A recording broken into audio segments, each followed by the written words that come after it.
Years back, I had an old Impreza that was my car.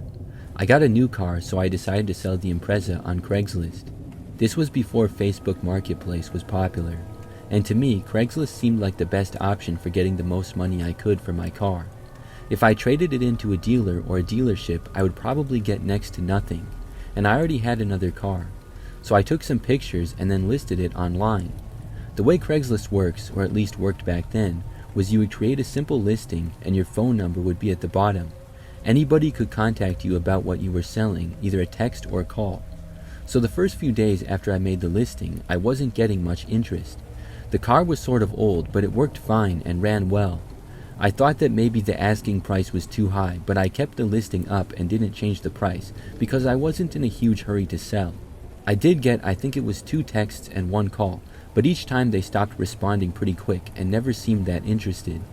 Then, after the car had been up for like a week, I got another text about it. The person said, "Is your Impreza still for sale?" I said, yes it is. Then the person said that they were interested in it. I asked if they wanted to look at the car and maybe test drive it, and the person said yes. So I asked when to try to arrange a time. I knew nothing about this person because they didn't give me a name or anything.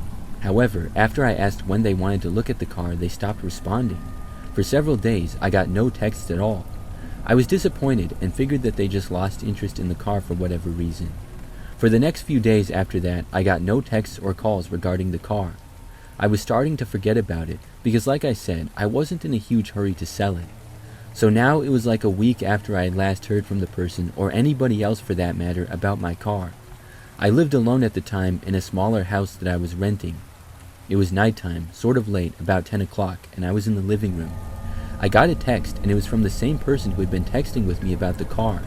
He sent a picture of the car for sale as it sat in my driveway right by my house. This was not the picture from the Craigslist listing. This looked like a picture that had been taken about right now. The place that the person had taken the picture from was well in my driveway and on my property. I looked at the picture and was very confused. I finally texted back and said, "Are you at my house right now?" Pretty quickly the person responded saying, "I'm here to look at the car. Where are you?" I knew that I had never arranged the details of a time or date to look at the car with this person. I also realized that I had never given them my address, and it wasn't on the listing either. Plus, it was late at night, for crying out loud. I asked the person how they got my address. They did not respond to this. Moments later, I heard a knock at the front door. I was not within view to see the door or out any of the windows. Plus, they were thankfully all covered entirely. I was curious as to who was there, but I didn't really want to open the door. I stood there trying to decide what my best option was. Then the person tried opening my front door, which was locked. I tried calling them on the phone, but they declined the call. The knocking at the door got louder. By now, I was really creeped out. I went over to a front window and very carefully looked out of it. I saw some guy standing there on the front step. He was sort of large, but I couldn't see his face. It was really dark out, so I didn't get much. Then, finally, he turned and started walking away. I moved away from the window again so that he wouldn't see me. A short time later, I heard a loud noise, like something was being hit. Then I heard a car driving away down the street. I went and looked out the window, and he was gone. I went to text the guy again asking what that was all about, but he blocked my number. The next day, I went outside and saw a visible dent in the door of the Impreza. I'm pretty sure that the guy kicked it or hit it somehow, and that's the sound that I heard before he left. It made me angry, and I reported his number to Craigslist. This incident prompted me to get security cameras. It also made me remove my Craigslist listing, and I ended up selling my car to a dealer. Since that experience, the man never returned. I have used Craigslist a couple of times since, but not much, and not to buy or sell a vehicle. If anybody out there listening uses Craigslist or Facebook Marketplace, please be careful.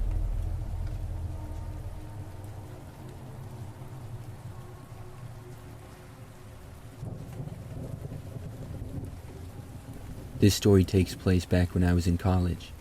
I attended a large university that was a couple of hours from where I'm from. I had lived in the dorms with my roommate Rachel the previous year. The two of us decided to rent a small college house together for that upcoming school year. We were able to find a place that was cheap that we could afford, but it didn't come with any furniture, so we had to get some. Mostly we would look on Craigslist for either free or really cheap furniture. After getting the lease for the house in June, we got a couple of things over the summer. At one point, close to the start of the school year, I still needed a desk and was looking around Craigslist. I found one that I really liked, and it was also really cheap. So I reached out to the seller via text and let them know that I was interested. The seller responded, asking me several questions which I found odd. He asked for my name, age, and why I wanted to buy the desk, and he made it clear that his price was not negotiable. I figured that he was just super organized or something, and I had no interest in negotiating either. I mean, the desk was like $20, so it was already a good deal. I texted him the information, and he texted back saying that his name was John Smith, which also seemed odd. I mean, that kind of seems like a fake name to me. Anyways, he said that I could come by and buy the desk the following evening between 7 and 9 o'clock. He also said that he would help me bring the desk to my car. It was a pretty large desk, and I had cleared out the back of my SUV for furniture I got. I told John Smith that I would just bring my roommate and it would be fine. He said no, not to bring her, and that it was no problem for him to help. This seemed strange to me as well, which only made me want to bring Rachel with even more. So I told her about it, and she agreed that it seemed sketchy. I should have just forgot the whole thing and not got the desk, but it was a really nice desk and I wanted to get it. I was young and dumb, and I felt that nothing would go wrong.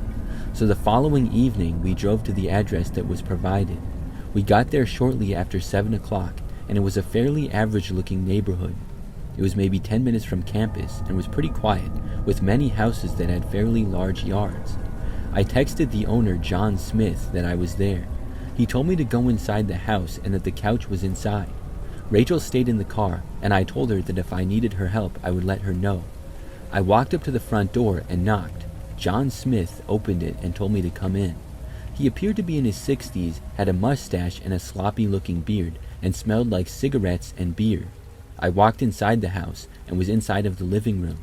I did not see the desk there, and John Smith informed me that it was in the basement.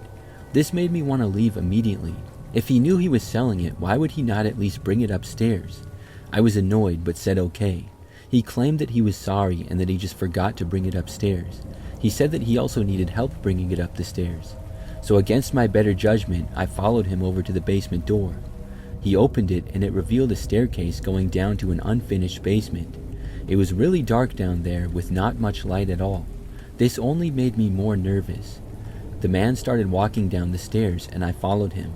Down in the unfinished basement, there were some boxes and junk scattered around, but overall not too many things.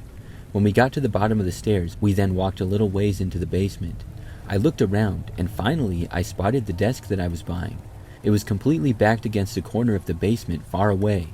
This was odd because the listing for the desk showed it being in a room with natural light. I remembered that, so it had to have been upstairs. The man then started walking away. Not towards the desk though, but towards the stairs. He then started to walk up them. I was confused and also really nervous. As the man was making it to the top of the stairs, I didn't know what was going on, and just then I heard a sudden knocking from the front door of the house. It had to be Rachel. The man stopped on the stairs and looked back at me, and in an angry tone asked, "Who is that?" I was speechless in the moment, and without me even answering, the man quickly turned back and walked up the rest of the stairs and left the basement. I followed and quickly went up the stairs and made my way to the main floor. When we both got back upstairs, the man walked over to the front door. I was trying to quickly go over there as well. Sure enough, Rachel was standing there at the door.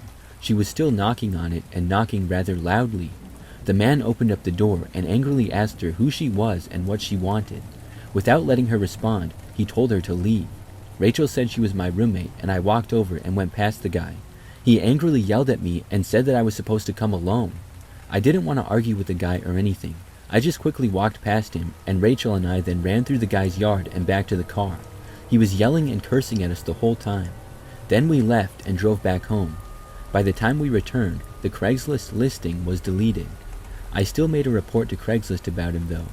I'm guessing that John Smith was not his real name, but I do have his address. I never heard anything more, so I don't know if anything was done about him.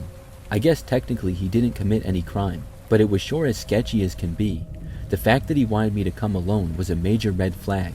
I should have never gone there, and I'm glad that Rachel came to the door when she did. She told me that she just had a bad feeling about it, and it seemed to be taking a long time, so she decided to just knock on the door and see how it was going. But when nobody answered the door for a while, she started loudly knocking. Thankfully, it worked.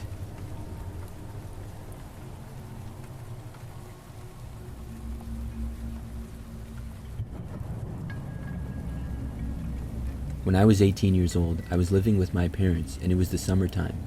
I had just finished my first year of college and didn't really have any money. I was looking for a summer job, but having a hard time finding one. My parents were divorced, so I would live with my mom most of the time, but would stay with my dad for a few days here and there. I remember that I really wanted money, and I decided to go on Craigslist to see if there were any odd jobs that I could do. They have a job section on the website for both temporary and permanent jobs. Most of the temporary jobs are things like yard work, projects, or helping people move, things like that. I saw one that seemed really easy. The ad simply said, "Watch my house when I'm away." I clicked on the ad to learn more, and to be 100% honest, my instincts told me right away that it seemed a little weird. There were a couple of pictures of the inside of this house, but not much information was given. However, what was given was the price that the owner would pay, and I don't remember exactly what it was, but it was pretty good. It was 2 nights staying at the house and watching it for probably like $400 or something. I responded quickly because it seemed like easy cash. The only thing I would have to do is live in some random person's house for 2 days and then get paid good money. The house didn't look super fancy or anything from the pictures, it just looked pretty average. I texted the owner and said that I was interested in the job. After texting back and forth for like 10 minutes with the guy, he said that I could have the job. So a few days later, I went to his house. I didn't tell either of my parents, and I was staying at my dad's at the time. I told him I was going to a friend's for a couple of nights. My mom was way more strict than my dad, and I know she would have asked a bunch of questions, but my dad just said, "Cool, have fun." I knew my parents would not have let me do it if I told them, but I was thinking that it would be fine, and I really wanted the money. After I got to the address, which was like 15 minutes away, the house looked pretty average. In fact, if anything, it didn't really look that nice. The neighborhood had a decent amount of houses and it seemed pretty quiet.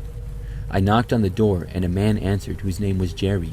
He was like 50 or so and said that he was going out of town for a few days. The only instructions he gave me were to watch the place and to stay there and sleep in the guest room. That was it. He didn't have any pets or plants, so I wasn't sure why I had to watch the house. Maybe he just wanted peace of mind knowing that somebody was there and he had the money to pay for it. Then he gave me a set of keys and left. It seemed kind of weird, but it was all right with me. The house was kind of small and not that nice. It had just 1 level, and then a basement which I didn't bother to go down and look at. There was a living room, dining room, kitchen, bathroom, and 2 bedrooms. There was not a whole lot of furniture either, but enough to be comfortable. I sat on the couch in the living room and went on my phone and watched TV. I looked around a little bit in the kitchen and there was basically no food, so at one point I went out and got some. I came back and continued to just relax on the couch. I was still there when it got to be late at night. Aside from the TV, it was very quiet. I was not used to it being so quiet because both of my parents have pets and I also have siblings. So as I sat there on the couch, about to go to sleep at like 11 p.m., I suddenly heard what sounded like somebody in the basement. It was footsteps walking around down there. Right away, it really spooked me. I didn't know what that could possibly be. I was too scared to go down and investigate. I got up from the couch and just stood there, but the noises seemed to stop after that. I stayed on the couch listening and watching the TV to take my mind off it. The noises were really not that loud, but it definitely seemed like somebody had been walking around down there. After like 10 minutes, I heard the footsteps again. This time, they started coming up the stairs. There was no mistaking it this time, because I heard the creaking of the stairs as they walked up. I was terrified. I got up and I ran into the guest bedroom and shut the door. I listened close, but I didn't hear anybody walking around anymore. This was too weird, so I texted the owner. I didn't care if I was bothering him so late at night. It was creeping me out so much that I was literally about to just leave and go home. Surprisingly, the owner texted me back pretty quickly. I had told him that I thought I heard someone in the basement and I was really creeped out. He told me that was just his roommate Carl. This made me really confused. He had not mentioned at all before that he had a roommate living in the basement. And if he did have a roommate, why would he need somebody else to watch the house? I sat there thinking about it for a minute, but I decided that perhaps he didn't like his roommate or was afraid that his roommate would steal his stuff or something. I was just trying to make sense of it in my mind. So I left the bedroom and walked around the house. Nobody was there at all. I did not go in the basement though. I figured that Carl was down there. I didn't hear any more noises from the basement either. I guessed that Carl must have gone to bed. So then I went back to the guest bedroom to try to go to sleep. I felt better at that point and after a little while was able to fall asleep. However, I awoke sometime later. I knew that it was still the middle of the night, and I was suddenly wide awake. I didn't hear anything, but I looked around. All the lights were off, but when I looked to the doorway, I saw it. Jerry, the owner of the house, was standing right outside my bedroom door and looking at me. As soon as I saw him, he quickly moved away. There was no mistaking it though. I knew what I saw. I was so freaked out, but I didn't know what to do. I ran over to the door and closed it. Then I turned on the lights. I heard a door closing in the distance, but I don't know which one it was. After not hearing anything for a couple of minutes, I decided that I was getting out of there. I gathered all my things, ran out of the room, and left. I didn't see or hear anyone in the house as I did. I drove back to my dad's and got home at like 4 a.m. The next morning, I told my dad that I had just gone back early from my friends. I figured he would freak out if he heard what happened. I was just glad that I made it out of there okay, and I never got another text from Jerry at all. I realized that he probably never left. I don't think he had a roommate either. I think Jerry was the person who I heard in the basement, and he made up the story about having a roommate. The Craigslist ad was gone when I looked back online. I stayed off of Craigslist after that. Those events scared me from using Craigslist, and I've stuck to real jobs since then.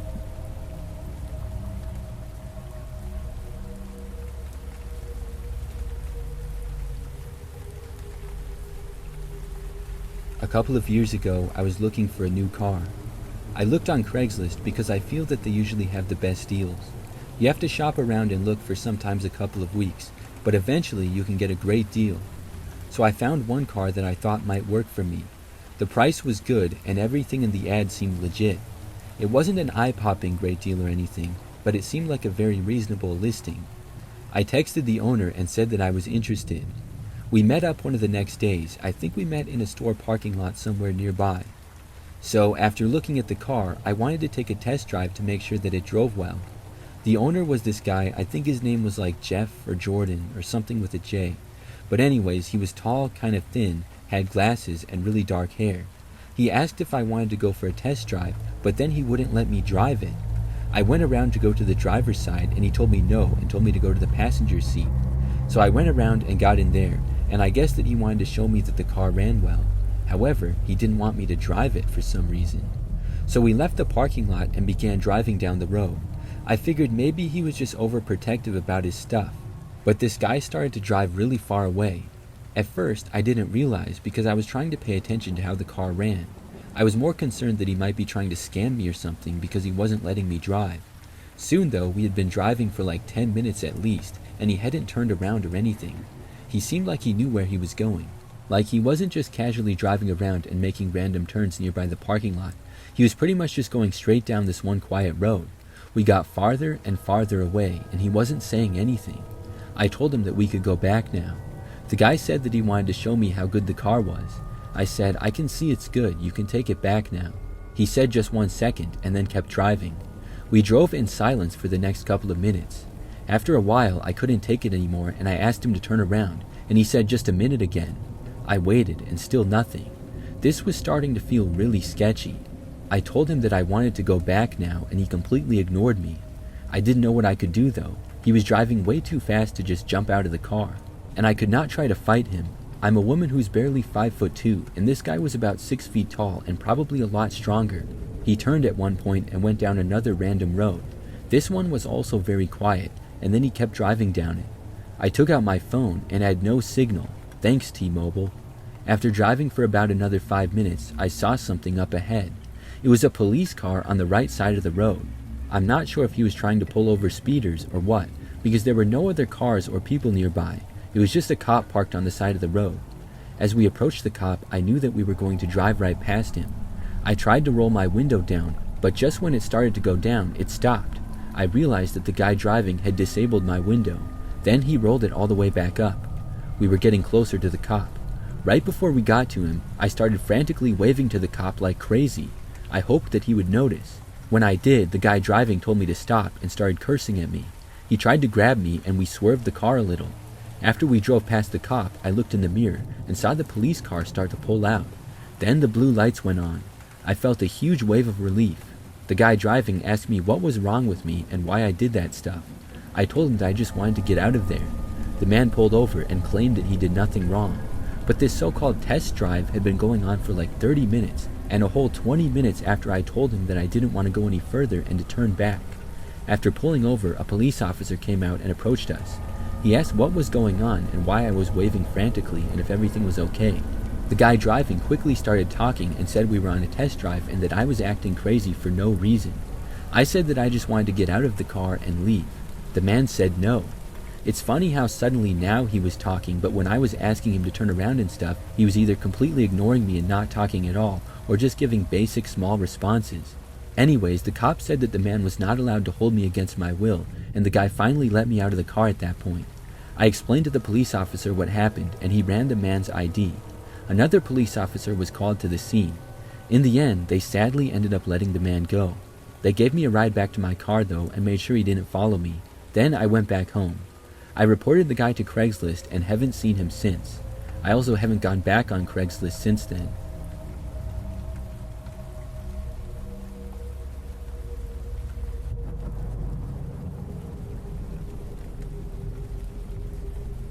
This is my Craigslist horror story.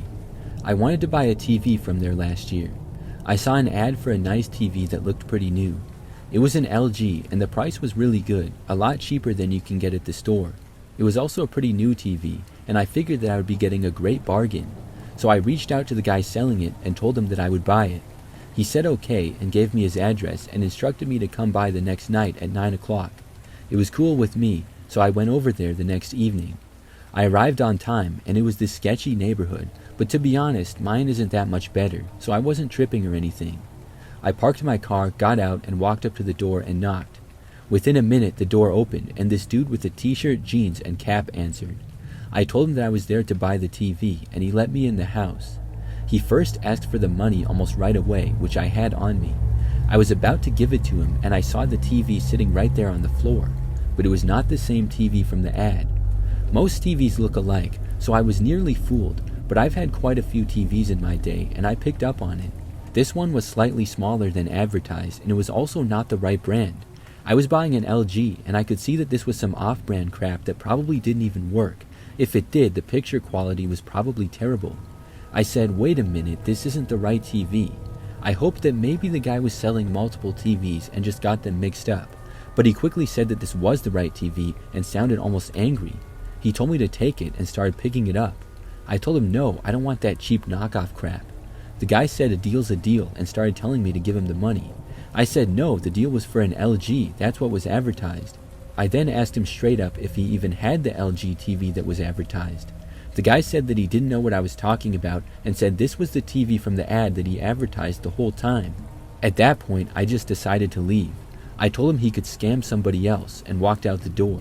The guy started following me though, telling him to give him his money. I didn't see a weapon or anything, and I don't think he had one, at least I hope not. So I left the guy's house and went into his front yard to go to my car. The guy also left the house and started following me into the yard. At that point, I started running. I sprinted to my car, quickly unlocked it, and got inside. The man started running after me. I drove away as fast as I could. The guy ran all the way out to the street after me, but he wasn't able to quite reach me, thankfully. I went back home and looked at the ad again. It was still up, and it was still advertised as an LG, which was larger and not at all the same as the TV he tried to sell me. I'm glad I got out of there. Next time I buy something on Craigslist, I'm not entering anybody's house, and I'm not showing them any money until I see that it's not a scam.